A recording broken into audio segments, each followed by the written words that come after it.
in the financial shed. Understanding it can mean the difference between building wealth and being permanently enslaved to it. Money is a subject that carries a lot of emotion for most people. And nowhere is that more true than the subject of debt. Some people are terrified of it. They won't borrow under any circumstance. Others use it recklessly, as if it were free money that never needs returning. The truth, as it usually does, lives in the middle. But the middle requires careful understanding. Today I want to talk about debt honestly. As someone who has studied wealth and poverty for most of my adult life, and who has made both smart and foolish financial decisions along the way. Early in my career, before I developed any financial wisdom, I did what most young people do. I spent everything I earned. And when I wanted something I couldn't afford, I borrowed. Not for investment, not for anything that would earn me a return, for things, for appearances, for the comfortable feeling of having what others had. And at the end of every month, before I'd built anything of value, I had obligations to meet. Payments that came before any choice could be made about how to allocate money toward something better. The debt owned me, not the other way around. It took years and a significant mentor to help me see this clearly. Debt is not the enemy. Misunderstood and misused debt is the enemy. Two kinds of debt let me make the most important distinction in this entire conversation. There is debt that earns and debt that costs.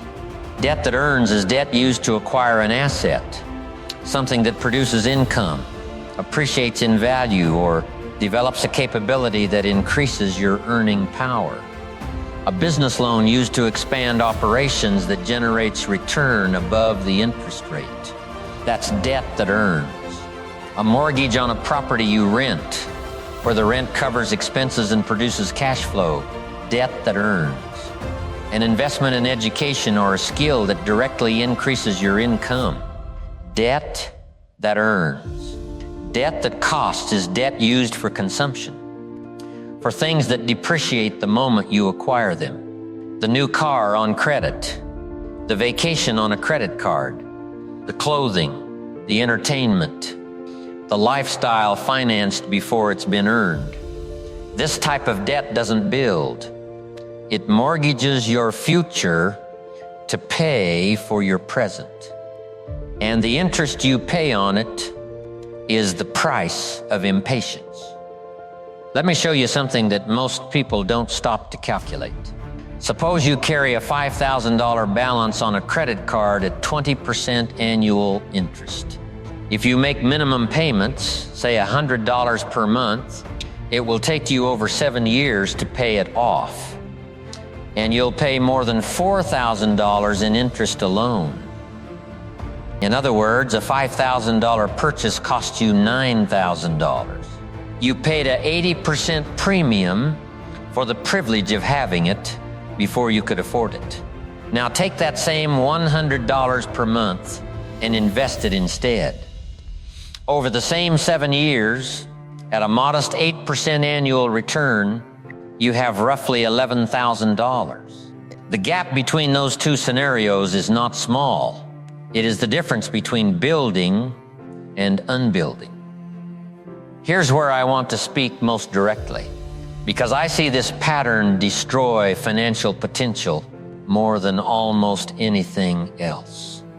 Our culture celebrates spending. It holds up as virtue the acquisition of visible things. The house, the car, the wardrobe, the vacation, all presented as markers of success. And credit makes it possible to have these markers before you've genuinely achieved the underlying financial success they're supposed to represent.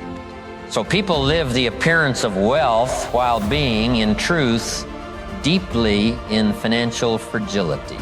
I've met people with impressive houses and impressive cars who were one lost paycheck from serious trouble.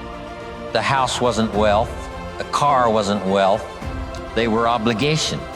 Real wealth is what you have left after everything you owe has been paid. And real wealth, accumulated quietly, without the need for external validation, is built by people who live below their means, who save before they spend, who build before they borrow. Now I want to be balanced here, because I don't want to leave you with a blanket fear of all borrowing. There are situations where intelligent use of debt accelerates building considerably. If you have a business opportunity with clear, positive returns above the cost of borrowing, borrow intelligently. If you're acquiring a property in a strong market with solid cash flow projections, structured debt can be powerful. If education or training will demonstrably increase your earning capacity by more than it costs over a reasonable time, that's an investment, not consumption. The questions to ask before any borrowing are: 1. What will this money earn or produce? 2. Is the return greater than the cost of borrowing? 3.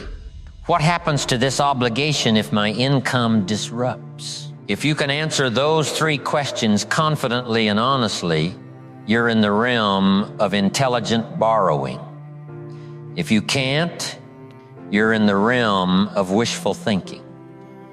The foundational skill that protects you from bad debt is the same skill that builds everything worth having in life: delayed gratification.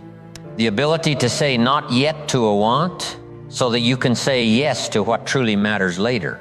This runs counter to every instinct modern culture cultivates. The algorithm wants you now. The advertisement wants you now. The credit card company wants you now. But wealth is built in the later, the saving that begins small and compounds, the investment that seems tedious for years and then transforms, the discipline practiced daily that seems unremarkable and then produces a life of options. Not until it's earned, not until the plan is solid, not until the debt that earns has been separated clearly from the debt that merely costs. Let me close with this. Money is not the most important thing in the world, but it is one of the most practical. And the relationship you develop with it, including how and when you borrow it, will shape your options for decades. Borrow wisely. Build first, then spend. Live within your means until your means grow. And when you do borrow, make sure the money is working for you, not the other way around.